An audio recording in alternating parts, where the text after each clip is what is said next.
Didorong oleh rasa kekhawatiran obat impor untuk hewan dapat menimbulkan berbagai penyakit, pemerintah telah mengaturnya melalui UU tentang Cipta Kerja. Sesuai Undang-Undang Nomor 5 Tahun 2020 tentang Undang-Undang Ciptaker, obat hewan saat ini harus memiliki nomor induk berusaha atau NIB. Di Kota Palembang, peredaran obat hewan sebelumnya juga sudah diatur dalam Peraturan Wali Kota Perwali Nomor 44 Tahun 2018 yang mengacu pada Permentan, di mana semua pet shop yang ada di kabupaten dan kota harus memiliki izin usaha di bidang pertanian.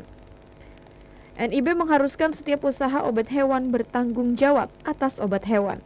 Karena banyak pet shop menjual obat bebas terbatas, maka harus ada resep obat langsung dari dokter hewan. Kalau merunut pada Undang-Undang Nomor 5 Tahun 2020 tentang Undang-Undang Ciptaker ya, di mana usaha obat hewan ini harus memiliki NIB ya.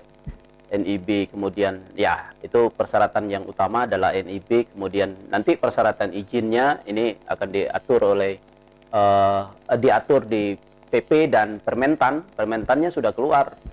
Permentan nomor 15 tahun 2021 ini terkait dengan masalah perizinan di usaha di bidang pertanian, ini salah satunya termasuk di obat hewan. Selain obat hewan, pakan hewan juga perlu resep dokter karena ditakutkan menimbulkan penyakit untuk hewan, seperti pakan impor yang tidak jelas bahan bakunya.